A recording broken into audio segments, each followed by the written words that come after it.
Hello everyone, this is the FIDE Master Santagati and welcome in this new video in which I'll show you a game played by my student Joaquin Perkins from United States against Rameshbabu Praggnanandhaa, very famous chess player, very young Grandmaster. Today he is a Grandmaster and he took this title at age of 12, so very young, one of the younger Grandmaster of the chess history. This game was played in 2012, so 8 years ago, and when both players, Perkins and Praggnanandhaa, played the World Youth Chess Championship in Slovenia, Maribor, and this was the last round. So this is the last round of the tournament, round 11. This game is very important to reach a good position in the first 10 of the Chess World Championship.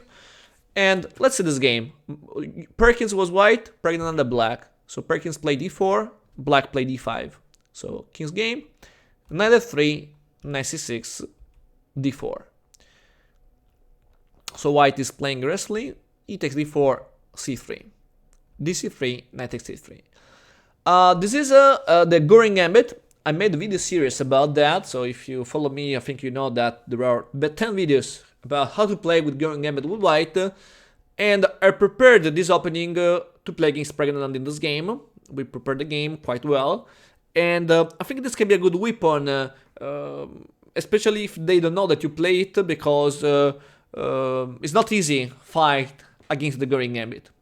Black accepted the gambit, taking on c3, but now white is a bit more active because the bishop can play quite well, and black played d6 to play then knight f6 to avoid d5. Bishop c4 to play actively with the bishop, and now bishop e7. Bishop e7 is a small mistake. I think it's better for black playing knight f6. The point is that after bishop e7 there is queen b3, and now it's difficult to defend f7. So I prefer for black knight f6, because if I play in this position queen b3, maybe black can play queen d7 defending the pawn. So the bishop is not on e7, so it's not blocking the queen, and black can defend the pawn.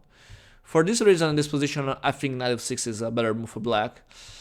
In the game, Praggnanandhaa played bishop e7. It's a classical mistake. A lot of players played this move before him, so it's an excusable mistake, we can say, if you don't know very well the opening. And now white played queen b3. That is a strong move. Strong move because white is attacking f7, and there is no move to defend that pawn. Knight h6 doesn't help because I can simply take the knight after that. For this reason, black played correctly knight a5. That probably is the only move to have an okay position. And now white took the pawn with check, king f8. Now white has a problem because the queen is under attack by the knight and the bishop is under attack by the king. The good thing is that the knight on a5 is undefended. So considering that, white can play queen a4, attacking the knight. So yes, I lose the bishop, but then I take the knight. He took the bishop, white takes the knight. What happened now? Basically, white struck for the pawn first at the beginning. Now white took back the pawn with bishop takes f7, and the material is equal. White is better because the king is bad, but the white king is very safe. So the advantage for white is this, a very bad king position for black. So now black played bishop f6 in order to improve the bishop, and I think white played another nice move, knight g5. It's a nice check. This knight is quite dangerous. And the trade is good for white because the bishop is slightly stronger than the knight. So after this trade, white can take with the bishop. It's very important to take with the bishop because trade queens is not a good idea. So now knight f6. And now another nice move by Perkins because he played bishop f6. This move is very nice because after bishop f6, black cannot take with the queen. Because if black takes with the queen, then white can win the pawn on c7. And for sure this is good for white, because white wins a pawn. So considering that the queen has to defend the pawn c7, black is forced to take with the pawn. And this is a good trade for white, because now the pawn's f is weakened and the king is also weakened because the pawns around the king are all weak. So that's the main problem. White played correctly queen h5, king g7, and now rook d1. Queen e8. Okay, this move makes sense for black because black king is weak. So when your king is weak, remember, can be a good idea for your trade queens. And now white made this first mistake because considering that the black king is very weak on g7, it's very important to keep the queen in the game. So trade is a mistake for white. It was much better play queen f3. Then castle and then continue to make pressure against the king without trade pieces, too many pieces, because more pieces you have, easier can be for you attack the king. For this reason, after queen e8, okay, white made a mistake because white traded the queens, rook took, and now castle. Now this endgame is quite equal because there are probably, yes, white has a better pawn structure, but black has the bishop, so it's around equal. Black played bishop e6, and now it's a nice move, knight b5. Rook e7, rook c1. That's a nice attack because now that c7 pawn is under attack 2 times, there is no way to defend this pawn because if rook c8, we can simply play knight xa5, knight xa7, winning a pawn. So for this reason, Praggnanandhaa played correctly. Now Praggnanandhaa played very well because his endgame is not easy, but he played very well playing c6. So he sacrificed the pawn d6, but then he can play rook d8. And the idea is, okay, I lose a pawn, but I can activate the rook. And it makes sense, so it's a good idea. After that, white made a mistake. We can say the second mistake in the game. Playing knight f5. I think it was better playing knight c4, because in this way I can try to keep the control about the square d2. And if he takes, I can take with the rook, defending my pawn. So it makes more sense because white pieces are a bit more active now. In the game, knight f5, bishop f5, and then pawn f5. Yes, white is still up a pawn, but black rooks now becomes very active and it's very difficult now to defend the pawns. Maybe it's impossible. Rook b1 was played, but then rook e2. Another good move for black, doubling the rook. b2 now is a problem. b4 was played. Rook a2, b5. Pawn b5, rook b5. Now this endgame is better for black because black has equal material but has 2 connected pawns and 2 good rooks. So should be winning for black this endgame. Rook b2 is good for white. Don't trade rooks because the black king is always a bit weak, so we keep the rooks playing rook d5 and then rook d2. Rook c5, perfect. Avoid the trade. Rook d7 to cover the last, to cover the 7th rank. Rook a5, a6, and now h3. Rook d2. Okay, now I think the black priority should be push the pawns. This rook is a problem, so I think now the move is this, rook e5. Offering the trade, attacking the pawn, and after that, trying to push the pawns.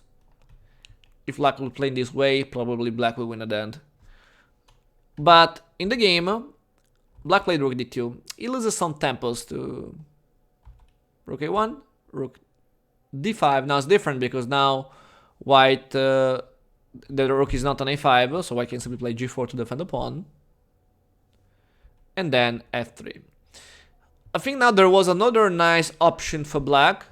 I think black should play now rook d2. It's very important in the endgame activate the rook. Sorry, in the endgame it's very important activate the king and at the same time block the enemy king. So in this case, rook d2 can be very good for black in order to block the king, covering all the 2nd rank. So the point was that rook b5, king g2, rook b2, and now king g3. So white is playing well because the white idea is activate the king. So we can see that to be 8 years old, white is playing with a good technique with the king g3 to activate the king. The same for black because black is playing quite well. Rook b5, rook d1, offering a trade. This idea is good because removing this rook is important. Removing the rook is important. I mean this rook, because if you remove this rook, then the white rook can join in the 7th rank attacking the king. So this is a good thing. black correctly is not accepting the trade. King h4, king h6. Maybe king h6 is a waste of time. For black is better trade, take, and then try to push the pawns like a5. Then maybe b6, then rook b4, then a4, then rook b3. So trying to push pawns with the help of the rook, because black must have counterplay. Black can't wait all the time, and black is also very good here if you play this way. But black wastes time because he played king h6. That is not necessary. And now rook d8, attacking rook h8. So black wastes time trying playing rook h7 to avoid the check on h8. And now another move, rook h8, very nice.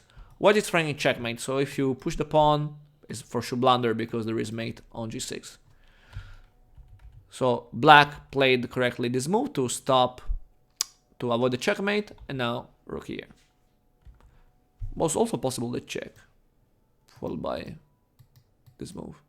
Yeah, this was also possible, and then push the pawns. But white probably didn't see that, played rook f8, rook b6 to defend the pawn, and now rook c5. Rook a6, check.